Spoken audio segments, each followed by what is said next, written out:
This one simple HubSpot workflow is responsible for many conversions inside of multiple organizations that we work with. I'm going to show you exactly how to construct this in one moment and how you can use this same exact workflow structure throughout HubSpot to track other similar properties. Now, what we're essentially trying to track here is when we have multiple opt-ins, meaning someone comes through our funnel, then tomorrow they come through the same funnel. Can we track how many times they have actually entered through that funnel? Now we can track other things like email opens, but this tells us exactly how many times they've come through a given funnel or the multiple funnels that we actually want. So how many times have they opted in? And this gives us a really good idea about the intent, meaning we can put them into a speed to lead dialing cadence and call them as quickly as possible. Or if we've already pitched them, we've already done something with them and they re-opt in, we can call them and find out why they are re-opting in. So let me show you exactly how this is built. The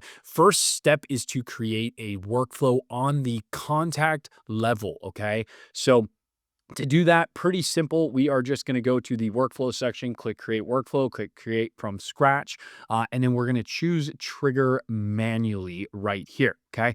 Now, when you do that, it's going to create it on the contact level. Let me just show you exactly what that looks like. You can choose from the different options here. Again, you can trigger on different things, but for this use case, we're going to choose contact, and then we're going to click save and continue. Now, once we have selected that actual trigger, let's go ahead and go back to this. So we have that trigger. Now, what we want to do is set up a couple filters on that trigger. And I recommend doing this on any workflow that you build because we don't want it triggering every single time something happens inside of HubSpot. Now, what we chose for this specific one, for reconversions or re-opt-ins, is going to be property value has been completed any number of times, and the property value is lead status. Okay. So all we're basically saying is that when a lead switches lead status to X lead status, which is never attempted, then we're going to trigger this workflow. Now, why that workflow or why that lead status? Because that is the lead status that we're triggering when a new lead converts. So depending on what is happening in your process and what that initial trigger is, you can set that trigger. Okay. Now, here's where it gets interesting. And this is the piece that you can use across all your other workflows. If we want to integer up a property, meaning when a lead comes in, if there's no property assigned or no information in that, we can assign a property value or a number value to it. Now, once we assign that first one, we want it to integer up, meaning it goes from 1 to 2, 2 to 3, 3 to 4. Okay. So to do this, we need to create a path or a branch, they call it, inside of HubSpot. Okay. So you're going to select the branch option inside of the workflow builder, and then you're going to name the branches differently. Okay. So this one is lead entry count is known. This one is none met. Okay. So we're basically saying, hey, if this property is known, then we're going to go to this side. If the property is unknown, meaning it's never been filled out before, we're going to go to the right side. Now, you do have to create the property for this. So when we come into HubSpot, we just need to create a simple number property. If you've never created a property inside of here before, we're going to click on settings, and then we're going to go to the properties section right here.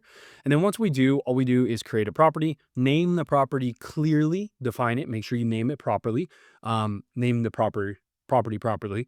And then I'll just go here, create property as an example. And when we create the property, we're going to choose the number field. Okay. So we want to make sure we create that property before we create the workflow. But after the property is created, we're going to create the workflow.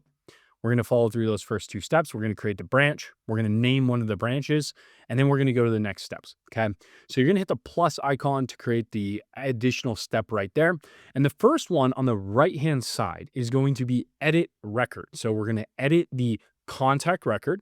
We're going to choose the property that we want to actually edit. So that's going to be the lead entry count in this situation. Now, again, whatever property you're doing this for, you can choose that property. Then we're going to change the type to replace, and we're going to choose the value. We're going to choose 1. Okay.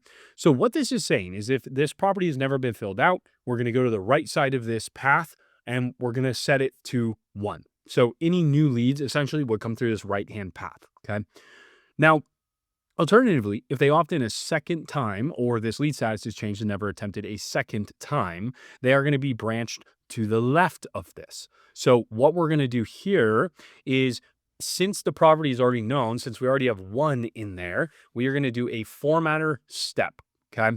So we're going to choose the property to format, which is going to be the same exact property, right? So this property right here, we're going to add a number and we're going to add 1 to it. Okay. So it's essentially going to integer up. We're going to take it from 1 to 2, 2 to 3. So whatever number exists in that property already, if it's 3, we're going to add 1 to it. That's going to make 4, right?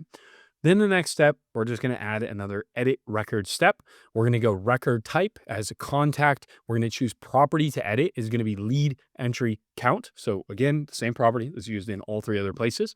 We're going to change type to replace, and then we are going to choose the formatter step from before this. So we're choosing the value from the formatter step that we just created where we're adding the new number to it. Okay. That's going to change that number.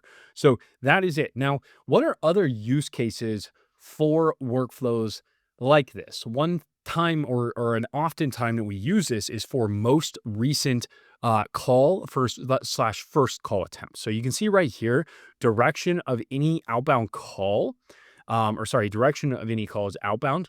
Then we are going to set these 2 properties, right? So we're going to go left or right, just like we do in here. This is first attempt is unknown. This is first attempt is known, right? So essentially all we're doing is editing the record and we're setting the record to whatever that date is. So in this situation, we're setting it to the date of the associated contact property workflow execution. Okay, so that would be today in that situation. Now, if it's already known, we're going to come over here and instead we're going to edit the record to first outbound call attempt. We're going to set the first call and then we're going to update and set the most recent call. In this side, you can see here, most recent outbound attempt is over here. So essentially we're setting the first call and then we're setting the most recent. In this side, the first attempt is already known. So we're just updating the most recent. Okay. So hopefully this video is helpful. If you guys have questions, comments, or concerns, and you maybe are just trying to figure out how to use HubSpot, maybe you have too many workflows, maybe you don't have enough workflows, feel free to click the link in the description below. Schedule a time to talk with me or someone on my team. We've done hundreds and hundreds of Close CRM, HubSpot, and Go High Level builds, and we can point you in the right direction, regardless if that's our team actually working on some of the projects with you guys or pointing you in the right direction on internal documents, SOPs, or other YouTube videos that we have on this channel. If you found this useful, please leave a comment below, let us know, and we'll see you on the next video.